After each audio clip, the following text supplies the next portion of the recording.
Hello. Hi, Miss Parker Rose. How are you? I'm good. How are you? Great. My name is Symone Baldwin. I will be your social worker for today. Okay, nice to meet you. Nice to meet you.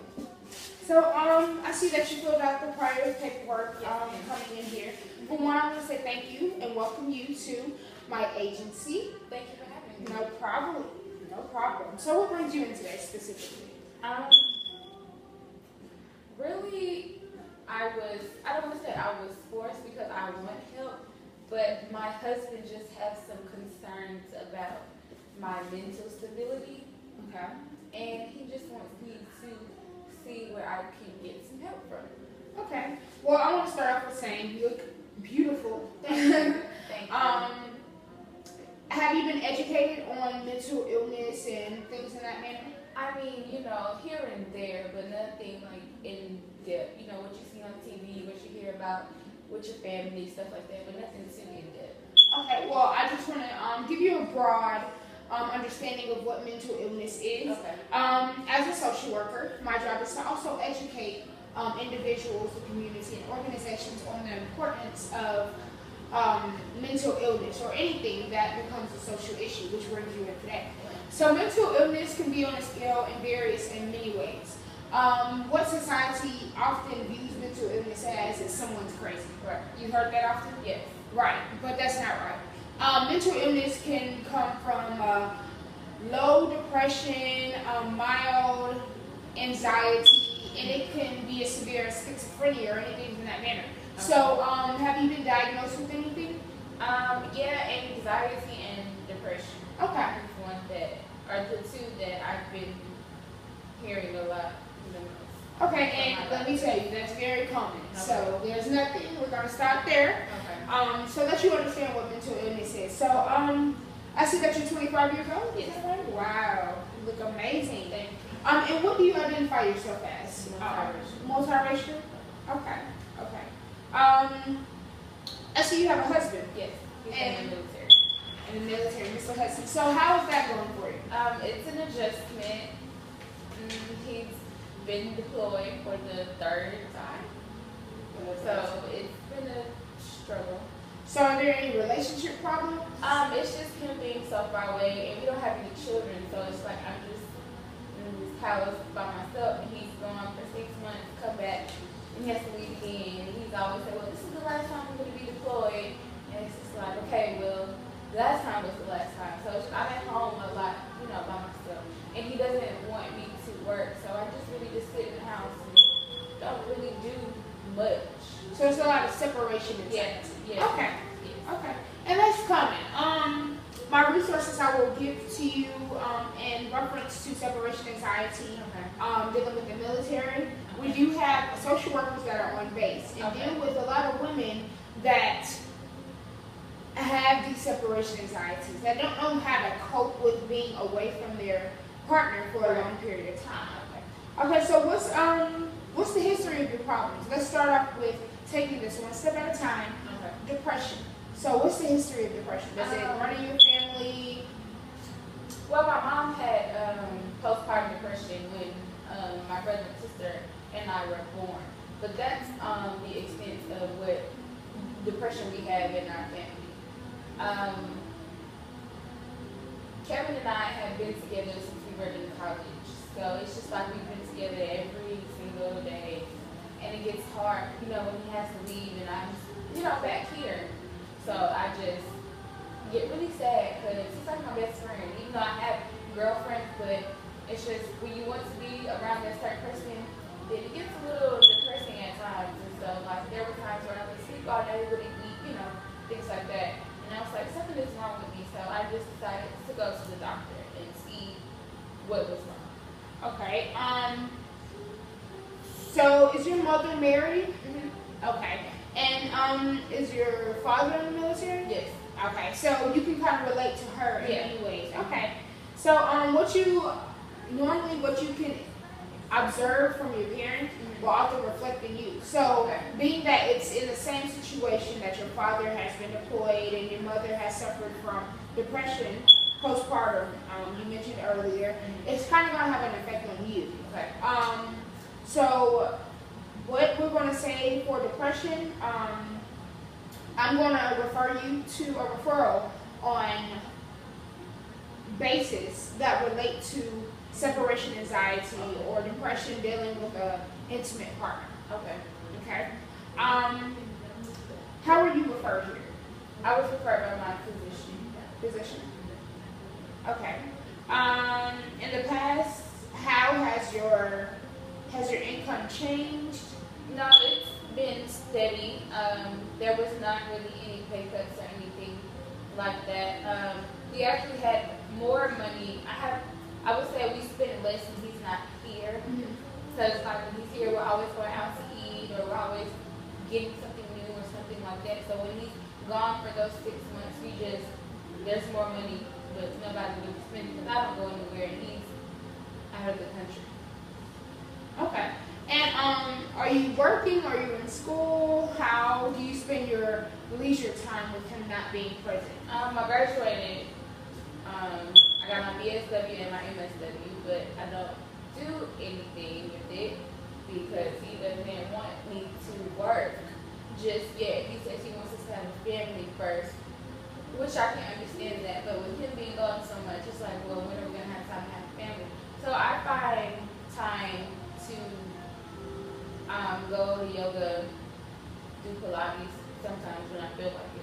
Well, how do you feel about that? Being that you did obtain your BSW and your MSW, how do you feel about not working? It's kind of hard because it's something that I want to do. So it's just like, well, why can't I do it?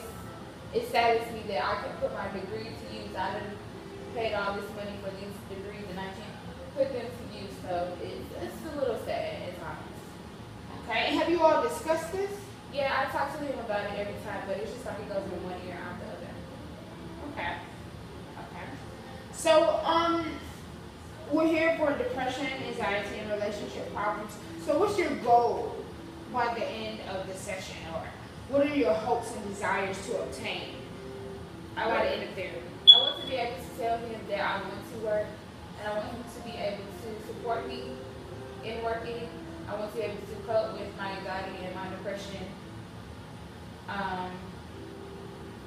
in a good manner, so that as a social worker, I can help someone else cope with their issues. Okay. Well, I do want to point this out, being relatable. In order to help someone else out, we have to understand our problems and overcome our problems in order to assist anyone else. So that's very essential that you did notice that about yourself. So we're going to start from the bottom and work our way from the top. Okay. Focusing on your relationships outside of your husband. Okay. How is that? Is it a strong relationship with your family, friends? I know you said that you already obtained your degrees. Do you keep in contact with any of your classmates? I keep in contact with my classmates to see what they're doing in the field and how things are going with them. And then I, said that I can't wait until I'm able to experience what you guys experience, help some families out, help some children out. Because I tell my mom all the time that I want to put my degree to use and I want to do X, Y, and Z. And it's just like he doesn't want me to work, but I don't want to sit in the house all day because that just causes me to be more and more depressed. So who lives with you? It's just me and him. Do you have any pets? No pets? Okay. Something else that would be very useful, comfort pets. Okay. Usually dogs or cats. These pets are used in order to comfort individuals. Okay. They do have trained comfort pets. Have you ever heard of disability pets? Yes. Okay, well, it's used in the same manner, but these comfort pets are used, like I said, to comfort the individual. Okay. So that can be something that we can look into. Okay. I can definitely make some references to those. We spoke about it jokingly, but we never, took it upon ourselves to just get up and go get a dog. Okay. We both like it. Well, that may be a choice of your interest. Okay. So how would you judge your relationship with your family? I'm very close to my family. We talk on the phone all the time. We have Sunday dinners. I talk to my dad about, ask him about things in the military, so I'm able to understand what Kevin is going through. My brothers and sisters have children, so I'm close with my niece and my nephews, things like that. So we're good. Do you stay in the same city limit? Mm-hmm. Okay. Yeah, so you're often visiting family. Mm-hmm. Okay, and what about your friends? How many close friends would you say you have? I got maybe like 3 or 4. 3 or 4? We went to college together and have a friend that I met after I graduated college, so we're pretty close. They're the ones that are like, you need to get out of bed today, you need to do something, things like that. Okay. Okay. And emotional support. Who would you say you received emotional support from? My mother and my sister. Okay. And I want to talk to them about something that Kevin doesn't want to listen to, like me wanting to work. Now, is this social support effective? Yeah, it allows me to be able to go home and speak my mind to him and be like, well, I want to do X, Y, and Z. And sometimes he listens, and then sometimes it just goes in one ear out the other. I think sometimes I think I should just back off and leave him alone, and then other parts of me just wants to make him sit there and listen to me. Because he's doing what he wants to do, why can I do what I want to do? Okay. So, we're focusing on your environment, and that's consisting of your family, friends, and as you mentioned, your classmates. So you're telling me that you have a good environment, but what about yourself? Being that you do live alone and it's you and your husband Kevin, how would you explain your childhood? My childhood, I was the youngest of 3, and my parents had me when they thought they were done having children. So my brother and sister are older than me. My sister's 8 years older than me, and my brother is 12 years older than me. So there's a really big gap. But we still are as close as we possibly can be. Childhood, I played a lot with my sister when she got out of school and stuff like that, and I played with my friends.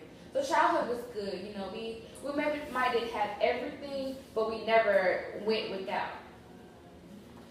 So it was good. Okay. And what about your relationship with your mother as growing up? Being that you did say she experienced some depression, how were your reactions to that? As a child, I really didn't notice it until like when I got in like high school when we talked about it. But growing up, my mom had me in cheerleading. She had me active, so I was doing a lot of. I was doing a lot of things. Like I was active in school and stuff like that. Okay, and your father? My dad worked 2 jobs, so he was there, but he wasn't there. But he still tried to maintain a relationship with all of us. He would make sure like he spoke to all of us about our day and things like that before he laid down to go to his night job. So he tried his best, and eventually he stopped working his second job.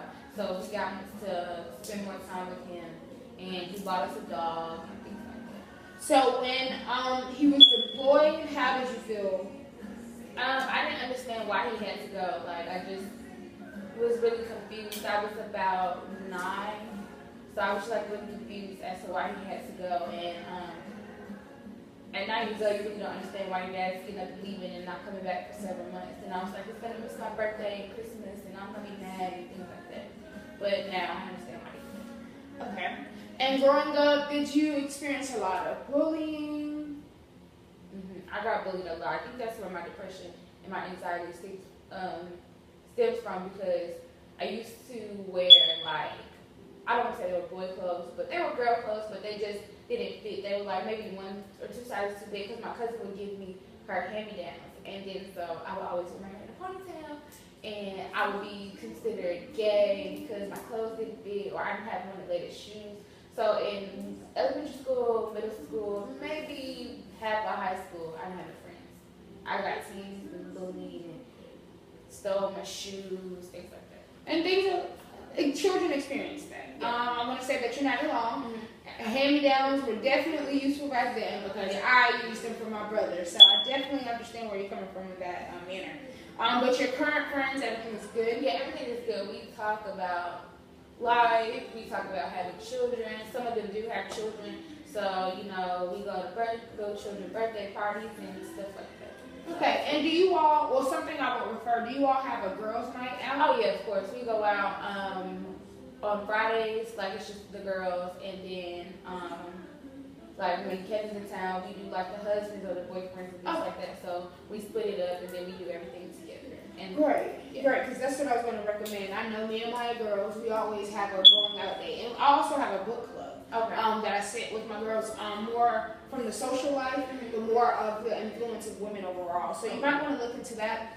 Some support groups within the area of yours that sponsor the influence and the empowerment of women overall. Okay. So what's the significance of your friend or relative? Do you have any significant relative or friends that have died in the past years? My grandparents died when I was like 7. Like they died like back to back to back. So at a young age, it really Didn't quite affect. It didn't quite affect me. I didn't understand it, but the older I got, I think it affected me more. But I've coped with it, and I understand that they're still here, but they're just not physically here. Okay. And do you plan on having children? Yes, I want to have children, but it just seems like How many? I want 3 at the most, 1 at the least. Okay. Okay, so I'm noticing from your environment that you have a great support system.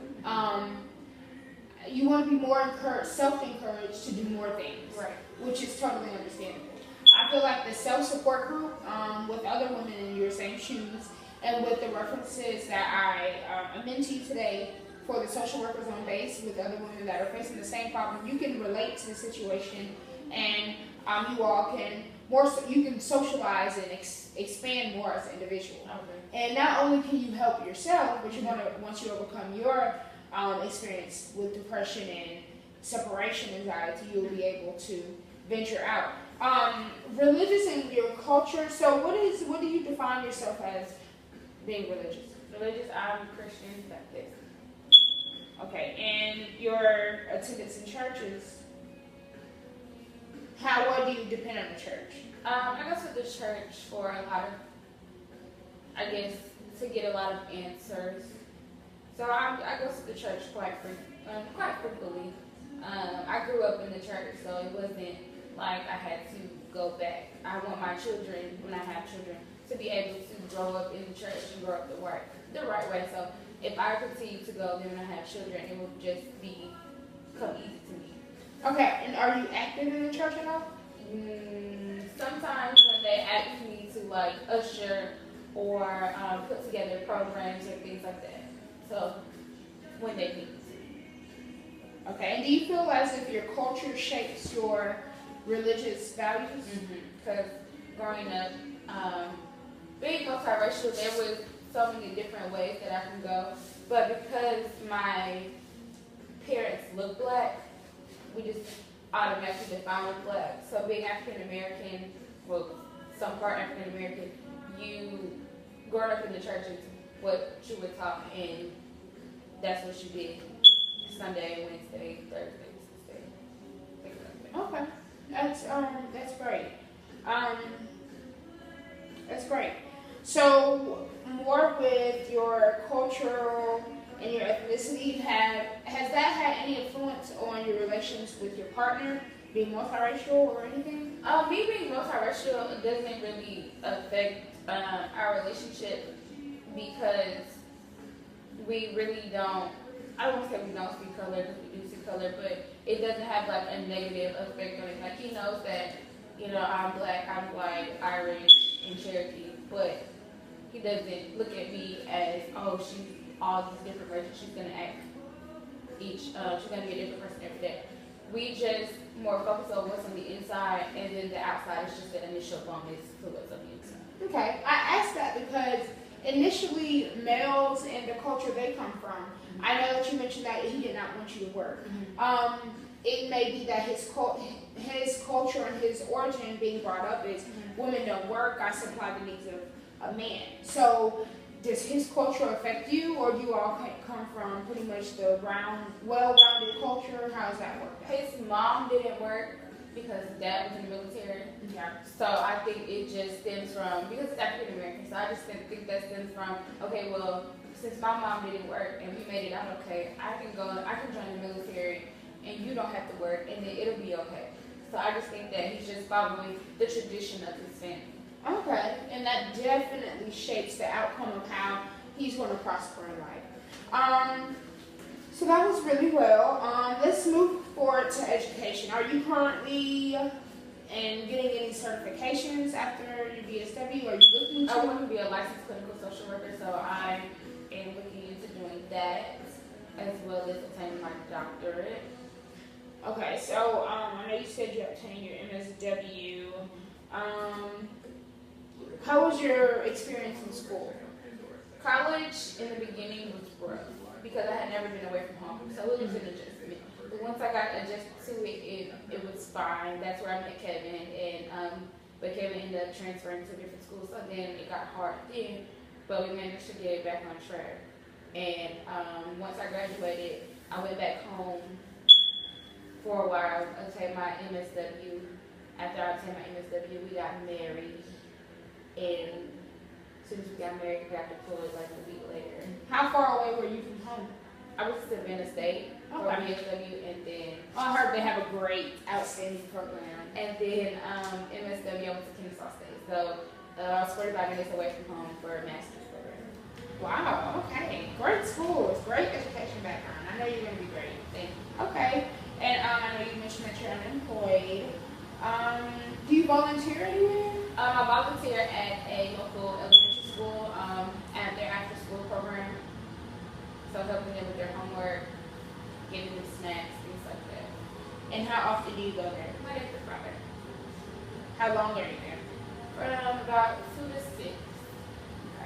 So you're not always at home? No, not always. Not always at home, but Okay. And do you serve any, and do you serve in any position in the military? No. Okay. Have you ever been arrested? no. Yeah. Okay. So, now, coping with depression and anxiety and relationship problems often comes with a stimulant. So, are you taking any drugs, any alcohol? I mean, I drink alcohol, but it's not like I'm not dependent on it. Like, I only drink alcohol like when I'm out, and I don't go out too often, but I do take medicine for anxiety and depression, but it's only when I need it, because the depression medicine makes me, I don't feel like myself in a sense, so I don't want to become dependent on it. So I just, like when I'm on it, I'm not me, like I'm very in your face, I don't want to get out of bed type of thing.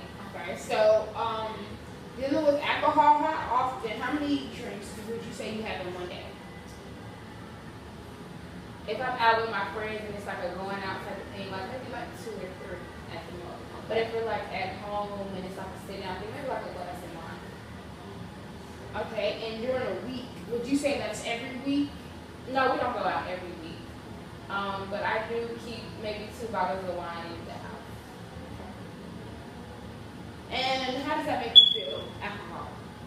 I'm away from all my problems. Like I feel like I'm in a utopia. Like I'm in my own world. So I don't worry about what's going on outside or around me. It's just me, myself, and I. So outside of feeling as if you're in a utopia or using alcohol as a substitute to help you with your problems, do you have any other outlet that you would consider?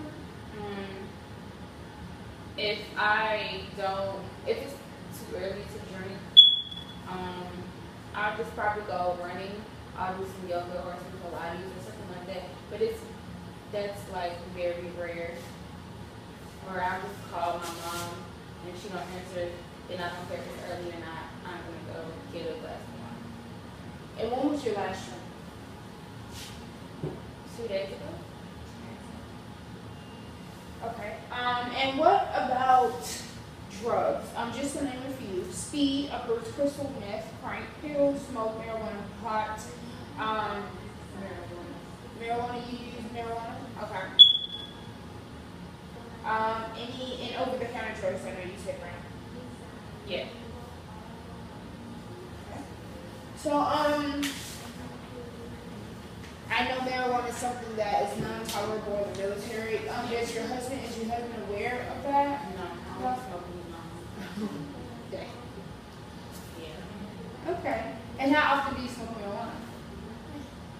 In the morning. Every morning? I go to sleep. Every Every morning and every night. Okay. Now, are you aware of the possibilities of smoking marijuana and what Yeah, I am. you are? But I'm like when I'm depressed, I really don't care too much. I'm fully like I know everything about it because in social work we talked about it, and you know what I'm saying. Like I just want something that's gonna make me feel better, quick. Okay. Okay. I'm trying to stem away from it. Like lately, it's been like maybe once in the daytime, and then that's it. But before, like maybe the second time he left, it was really bad. I think that's when I was spending the most money when he left, was like on marijuana. Okay. Wow. Okay. Well, if you do care about and you want to become a professional, work as a professional social worker, it's very important that we walk in the path in which we want others to view us as. So that's something that I know you said you want to definitely stay away from. But the risk factors with smoking marijuana are very severe. Yeah. So many individuals don't understand that. I know marijuana is becoming legalized in many states and whatnot, but it's I think the awareness of marijuana should definitely be stated and often reiterated to society. I know you mentioned over-the-counter drugs, so how often do you take those? And if you do take them very often, is it to cope with yourself and depression and anxiety, or is it more to substitute your problems for the drug? I probably just take it when I need it. Sometimes I think it works for me to go to sleep, but majority of the time it's when I need it. Have you been taking them often? Lately I've just been taking the anxiety medicine, not really the depression medicine too often. I didn't want to take it today because I didn't know how it was going to make me feel today, so not today. Okay, and you might want to consult with your doctor if he or she needs to when you offer the medication, if that would be appropriate and if everything is going well after the sessions. I would definitely write a recommendation after this evaluation to hand off to your doctor, and we can consult and see what's best for you. Okay. Any medical history? No, not any medical. Well, I have acid reflux, but that's it. And how's your eating habits? I eat a lot. So you don't experience no disorder when it comes to food, anorexia, nothing like that? Okay, that's a great sign.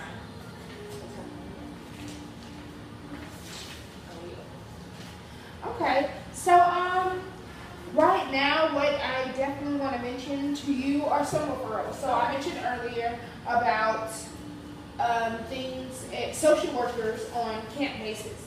Now this can also be a reference as a support group within your area.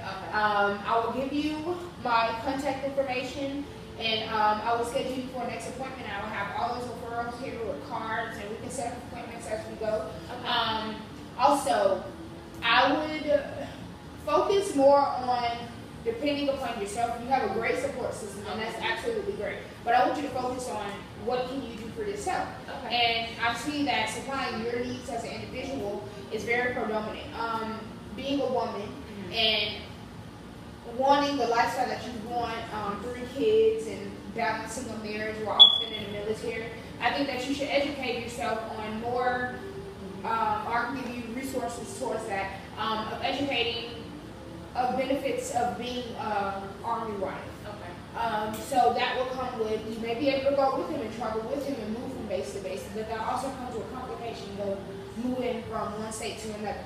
So I would like to schedule an appointment in 2 weeks. How's that sound? That's fine. In 2 weeks, and we will go from there, discerning the referrals from different agencies, what would better be fit for you. Today, I'm happy that we were able to distinguish what would benefit you and who we could reach out to. So now that we understand that, I will want to see you in 2 weeks. Okay, thank you. All right, Ms. Rose, nice talking to you. Take care, beautiful. Thank you.